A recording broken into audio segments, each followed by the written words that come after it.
Welcome back, YouTube family.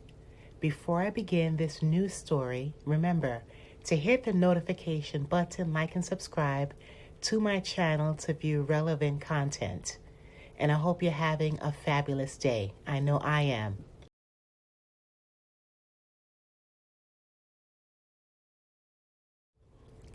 Let's start. In Pleasanton, San Antonio, a woman got a serious infection just after giving birth to her second child by C-section on October 24th at the Stone Oak Methodist Hospital. 2 days later, she was sent home since the baby girl is healthy. However, Christina Pacheco, a Pleasanton school psychologist, began feeling very sick on a few days afterwards.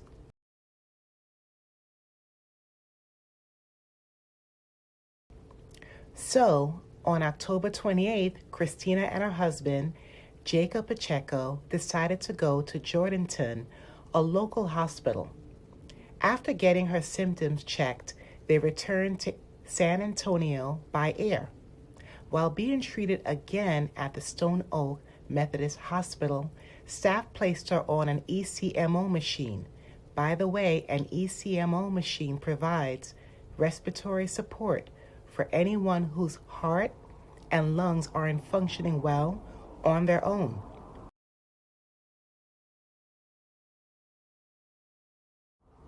Very swiftly, Christina Pacheco was placed on life support while experiencing organ failure.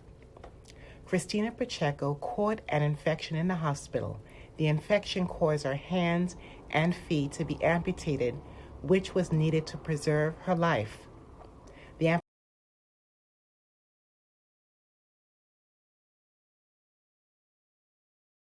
amputation is an inch above her wrist, and both legs are amputated 3 to 4 inches below the knee, along with multiple skin grafts. Specifically, she developed toxic shock syndrome, known as a rare life-threatening complication of various bacterial infections. My goodness.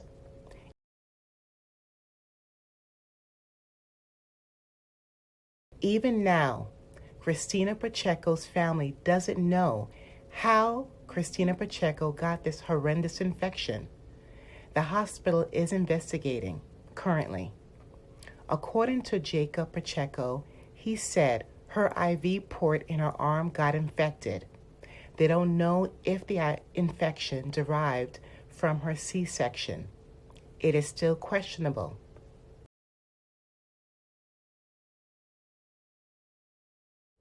I'm very elated that Christina Pacheco is alive.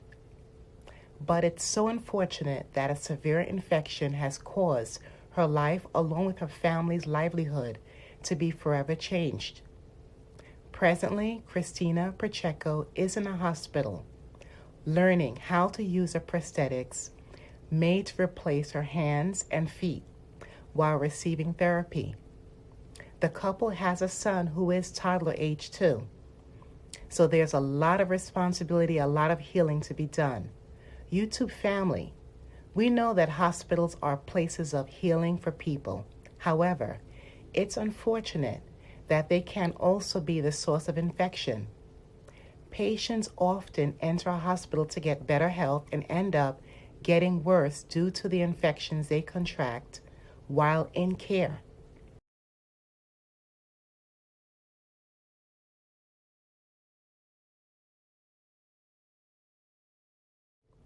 This is unacceptable.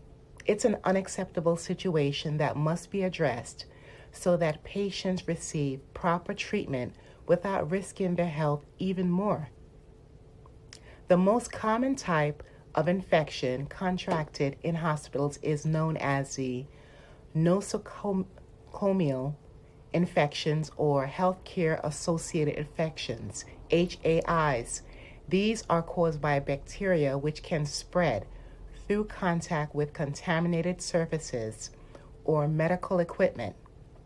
In addition, improper hygiene practices demonstrated by staff members can also lead to HAIs in patients who who come in contact with them directly or indirectly via shared facilities like bathrooms and waiting rooms. It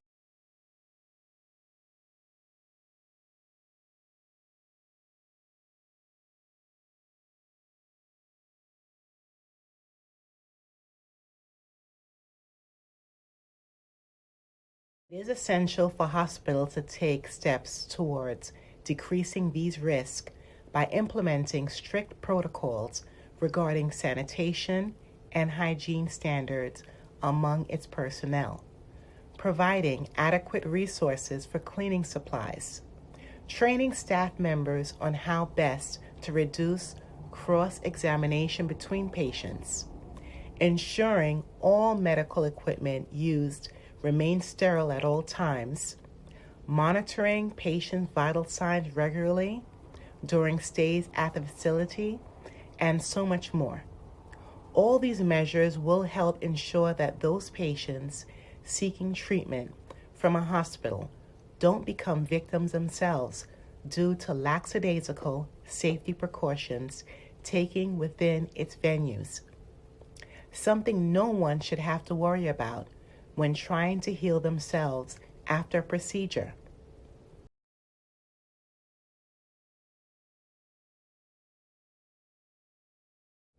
YouTube family, how can we truly know if medical staff will follow health guidelines to utilize or sterilize supplies? Personally, I can't fully trust anyone to treat me when I hear stories like this. Will we need to see staff clean equipment in front of us in order to trust them? Please leave your comments below. I would love to hear from all of you. Remember to hit the notification button, like, and subscribe to my channel. Thanks a million and stay safe.